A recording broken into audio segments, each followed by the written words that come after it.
as the surface of the earth. Everyone following me? Yes. I know I speak a bit fast. I've had the complaints now. I'm sorry. I try and slow down, but I can't. You have to do the sajda on the surface of the earth. Anything which is regarded as wajhul earth, surface of the earth. Or anything that grows from the earth. Okay? The earth, surface of the earth, or anything that grows from the earth.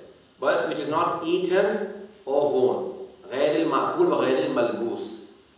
نہ کھائی جاتی ہوں نہ پہنی جاتی. زمین یا زمین سے اگنے والی چیزوں پہ سجدہ ہو سکتا ہے لیکن ان پہ نہیں جو کھائی جاتی ہوں یا پہنی جاتی ہوں. Okay everyone? This is the emphasis. Why? This is the hadith of the Holy Prophet. غیر المعقول و غیر الملبوس. جعلت الارض مسجدا وطهورا. This is from Sahih Bukhari as well.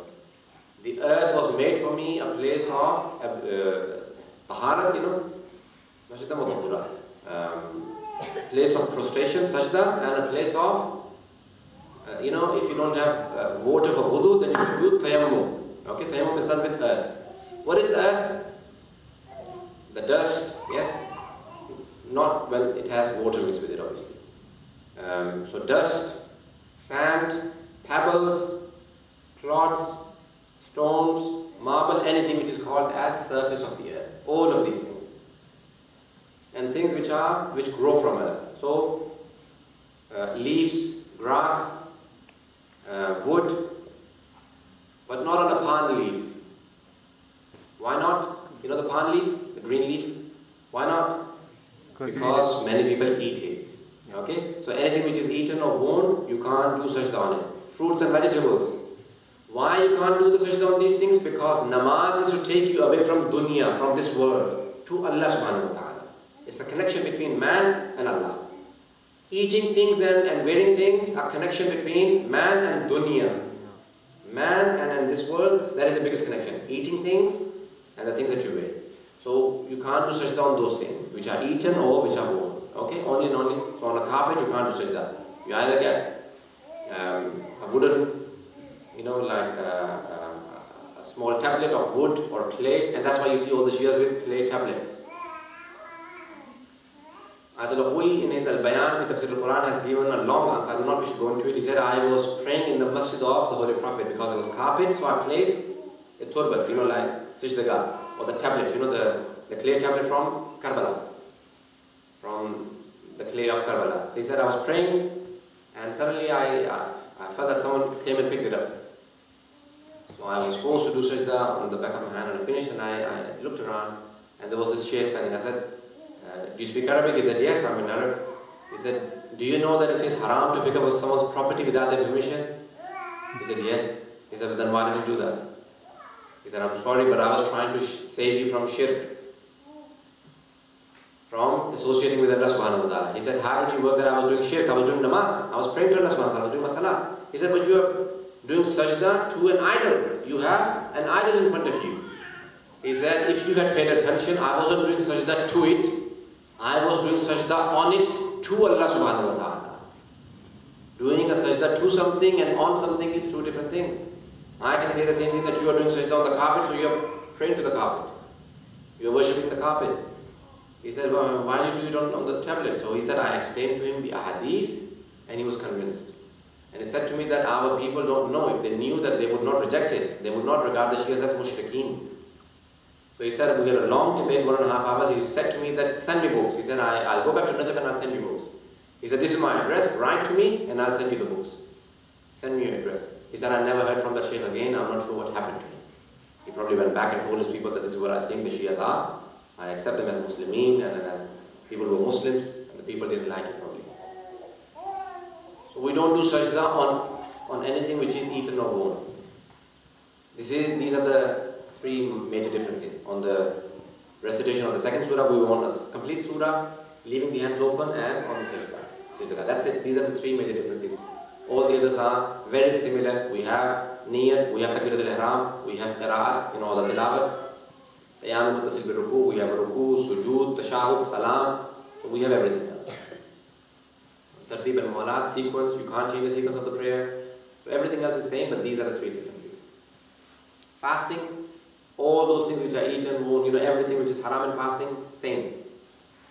Except that the Shias break the fast after about 10-15 minutes after the Sunni brothers. The verse of the Holy Quran says, وَأَتِمُّ الصِّيَامَ إِلَى اللَّيْلِ. Complete your fast when the night enters. We say the night only enters after the disappearance of the Humratul Mashriqiyya, as they call it, or redness on the surface, on the sky. Our Sunni brothers say this is a minor difference. They say as soon as the sun disappears from sight, it is sunset. We say no, as soon as it disappears, it is not sunset. When it starts going down, the redness from the east will disappear. As soon as that redness, disappears from the top of the head, that is regarded as night, and only then you can open the fast. So the definition of night, layl, is disputed. So it's about 10-15 minutes after the Sunni brothers. We don't open, we think that it should be break. You'll break it if you open it a little early. In the Shias, the second difference on the fasting is we don't have to break the fast. The fasting itself is a name. When you were intending that I'm starting the fast, you said from dawn till dusk. When dusk happens, when the night enters, the fast automatically opens. You don't have to do anything to open it. You don't have to do anything to break it. It opens. The time has finished. While our Sunni brothers emphasize, no, that you eat something to break it. No, we say that the fast is finished. Now you can eat. You don't have to intend that I'm breaking the fast. You intended to fast, not to break. You intend to fast. When the time finished, the fast finished. Okay? So it is mustahab to read some dua or a surah Inna Anzalna usually, or a dua. Rabbi Laka Sunto. Same as the Sunni brothers, same. The Holy Prophet read that, and that's why all the Muslims read it. These are the minor differences on the prayer and the fasting.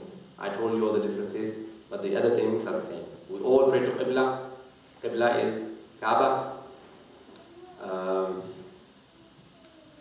And I can't think of any other differences. So these are all the differences that I went into. If you want to read more detail on minor differences, then there is a book translated into English by Sheikh Muhammad Jawad Moghni, a Lebanese writer who died in probably the 70s, 80s or 70s. He has a book called Al-Fiqh al-Madahib al-Khamsa in Arabic, translated into English as the jurisprudence in the five schools of thought, or the five schools of thought. Fiqh in the five schools of thought. So you can see all the minor differences, where they are same and where they are different. Questions, if we had any, then we will. Yes, brother. If you're travelling up north, for example, to a place, I've been told by some of my sort of Shia brothers that you don't have to fast after a certain distance. Can you sort of clarify that? Ahsan. The Quran says, Surah Baqarah, Surah number 2, verse number 187 onwards. If you want me to give you the exact verses, then I can give it to you now. If you want me to? Yeah, okay. Okay.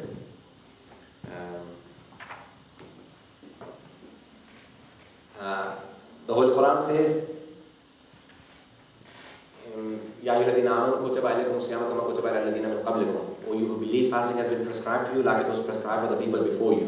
La'allakum tattaqun, so that you become pious. Ayyam ma'dudat, specified days. فَإِن كُنْتُمْ عَلَى سَفَرٍ فَعِدَّةٌ مِنْ أَيَّامٍ أُخَرَ. فَإِن كُنْتُمْ عَلَى, if you were traveling or you were sick, then in some other days. The difference is that if you travel before Dhuhr, before Zawal basically, before the decline of the sun, before Dhuhr time if you travel, then you have to open it. And that is from the boundary of the city that you live in. From the boundary, you start counting up to 4 farsakh. That calculates as 13.75 miles, about 14 miles to be precise. Okay?